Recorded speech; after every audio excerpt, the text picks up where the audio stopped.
Welcome to friend tough and rough class में आपका स्वागत है। आज यहाँ पे पढ़ने वाले हैं पॉलिटी के मोस्ट इम्पॉर्टेंट टॉपिक्स जो है कॉन्स्टिट्यूशनल रेमेडीज, जो कि फंडामेंटल राइट्स का ही पार्ट्स है। फंडामेंटल राइट्स जो मौलिक अधिकार जो आपका है वो आपका आर्टिकल 12 से लेकर 35 तक है, और उसी में आपका जो कॉन्स्टिट्यूशनल रेमेडीज़ का आर्टिकल आ जाता है वो आ जाता है आपका आर्टिकल नंबर 32। आइए यहाँ पे देखते हैं कि आपका आर्टिकल 32 क्या कहता है। चलिए स्टार्ट करते हैं। सबसे पहले यहाँ देख लीजिए, ये पार्ट थर्ड में आपका फंडामेंटल राइट्स आ जाता है, जो कि आर्टिकल आपका 12 से 35 तक आ जाता है टोटल। और उसी में ही आपका जो आर्टिकल 32 है 12 से 35 के बीच में आपका आर्टिकल 32 जो आता है, और सब जितने पिछले फंडामेंटल राइट के आर्टिकल हैं हमने कंप्लीट कर दिए हैं। आई होप आप जाके उस वीडियो को देखें। तो आर्टिकल नंबर आपका 32 जो है वो है आपका राइट टू कॉन्स्टिट्यूशनल रेमेडीज। अब यहाँ पे इसका मतलब क्या है, यहाँ पे हम देखते हैं। यहाँ पर इसको जो आर्टिकल 32 को अंबेडकर ने आर्टिकल 32 को क्या कहा है, कॉन्स्टिट्यूशन का आपका सोल कहा है। इसको हृदय भी कहा गया है, हृदय या हेड भी कहा गया है आर्टिकल नंबर 32 को। और ये क्या करता है, ये आपको प्रोवाइड करता है, संरक्षक करता है आपके फंडामेंटल राइट का। आपका अगर हनन होता है तो ये आपको संरक्षक, आपको बचाव करता है। आपको ये ऑर्डर देता है कि आप कोर्ट में जाके आप मतलब अपने फंडामेंटल राइट के छीनने ना मिलने के कारण आप कोर्ट में क्या है, केस लड़ सकते हैं, केस कर सकते हैं। तो ये चीज़ आप जानिए। तो इसी में आर्टिकल नंबर 32 क्या कहता है, फंडामेंटल को प्रोटेक्ट करने की आर्टिकल जो 32 है ये गारंटी देता है।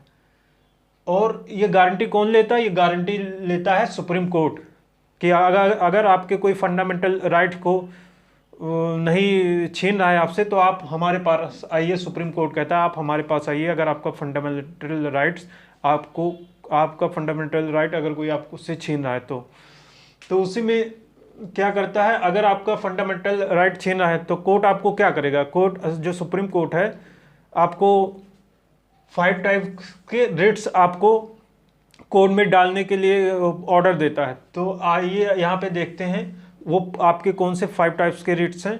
सबसे पहले यहाँ पे जान लीजिए कि सुप्रीम कोर्ट जो है वो आर्टिकल 32 सुप्रीम कोर्ट जो है आर्टिकल 32 की वजह से आप रिट जाहिर कर सकते हैं।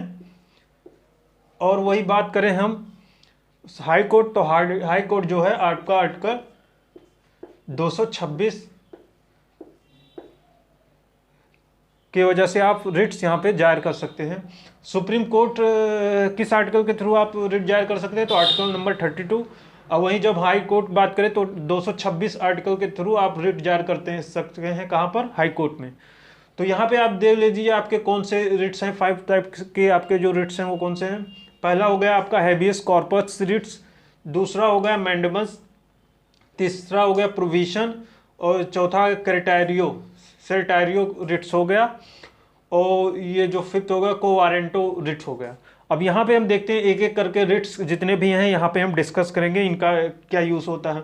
अब आपका हैबियस कॉर्पस हो गया। हैबियस कॉर्पस आप क्या कहता है, ये कहता है to bring the body within 24 hours, यानी to bring the body 24 hours.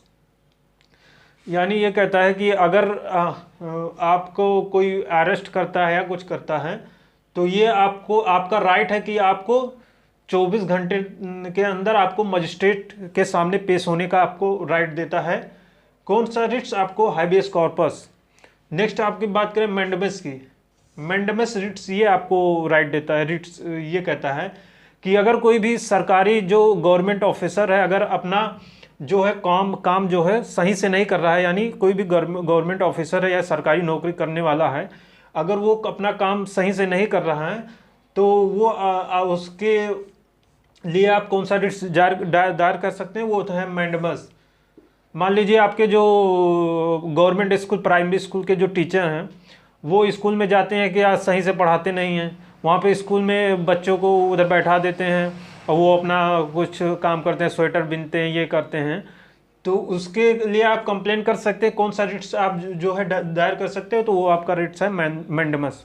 जब भी कोई सरकारी कर्मचारी अपना काम सही से नहीं करता है तो उसके लिए जो रिट दायर होता है वो होता है मैंडमस। तो ये जान लीजिए, फॉर गवर्नमेंट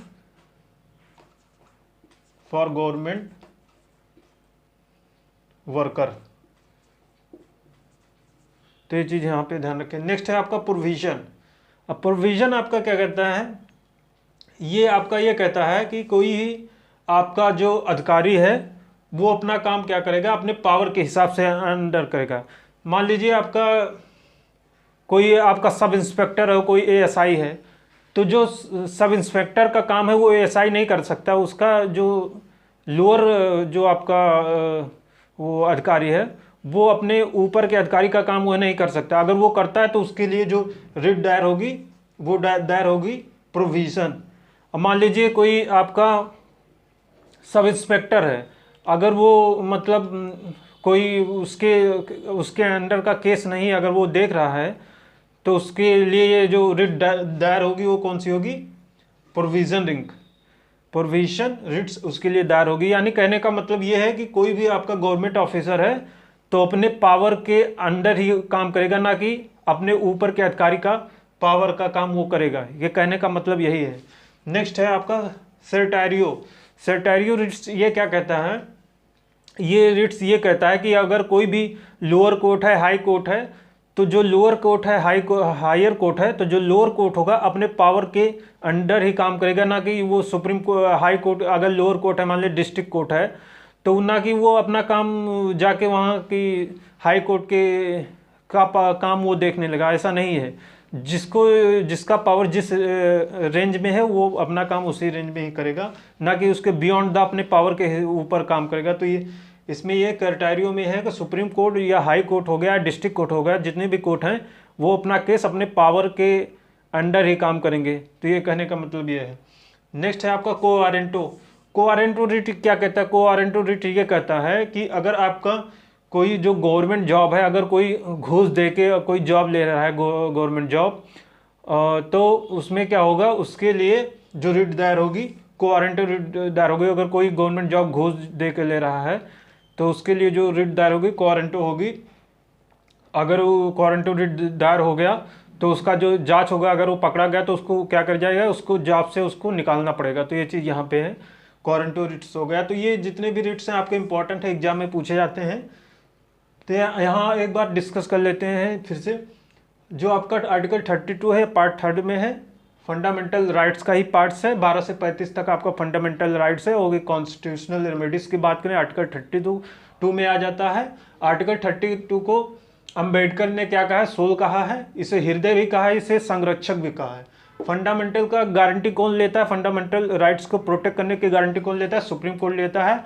और इसके लिए ये 5 टाइप्स के रिट्स जो है दायर करता है। वो कौन से रिट्स हैं, हेबियस कॉर्पस रिट्स हो गया, मैंडमस हो गया, प्रोविजन हो गया, क्राइटेरियो हो गया, कोआरेंटो। हेबियस कॉर्पस रिट्स जब दायर होता है जब बॉडी को 24 घंटे के अंदर ही मजिस्ट्रेट के सामने पेश करना हो, तो क्या रिट्स दायर होता है, हेबियस कॉर्पस। वही हम मैंडमस की बात करें, मैंडमस की बात जब हम करते हैं, जब कोई भी गवर्नमेंट वर्कर है अपना काम सही से अगर वो नहीं करता है तो उसके लिए जो रिट्स दायर किया जाता है वो मैंडमस है। और वही हम प्रोविजन की बात करें, प्रोविजन रिट्स ये कहता है कि अगर भी कोई भी गवर्नमेंट ऑफिसर है, अगर वो अपना काम अपने पावर के ऊपर करता है तो उसके लिए जो रिट दायर होगी वो प्रोविजन होगी। वही हम बात करें सर्टारियो की, सर्टारियो रिट्स जब दायर होता है जब लोअर कोर्ट, हाई कोर्ट या सुप्रीम कोर्ट, जितने भी कोर्ट हैं वो अपना काम अपने पावर के हिसाब से करेंगे। जैसे मान लीजिए कोई आपका लोअर कोर्ट है, तो लोअर कोर्ट ना कि ये सुप्रीम कोर्ट का केस देखने लगा, ना ही ये हाई कोर्ट का केस, ये जो डिस्ट्रिक्ट कोर्ट है वो डिस्ट्रिक्ट के अंदर ही केस देख सकते हैं, ना कि वो स्टेट कोर्ट के केस देखेंगे हाई कोर्ट का। तो ये कहने का मतलब ये है अपने एरिया के हिसाब से अपने जो पावर है दिए गए हैं उसी के अंदर अपना केस देखेंगे। ये कहने का मतलब ये है। नेक्स्ट है आपका कोआरेंटो रिट्स जब दायर होता है, जब ये दायर होता है जब कोई भी गवर्नमेंट जॉब अगर कोई घूस दे के ले रहा है तो उसके लिए जो रिट्स दायर होगी कोआरेंटो हो गया। अगर वो पकड़ा जाएगा तो उसको जॉब से निकाल दिया जाएगा। ये तो कोआरेंटो रिट हो गया। तो यहाँ पे आपके आर्टिकल नंबर 32 खत्म होते हैं। तो ओके फ्रेंड, अगर आपको वीडियो पसंद आया हो तो शेयर एंड सब्सक्राइब करिए। Thank you.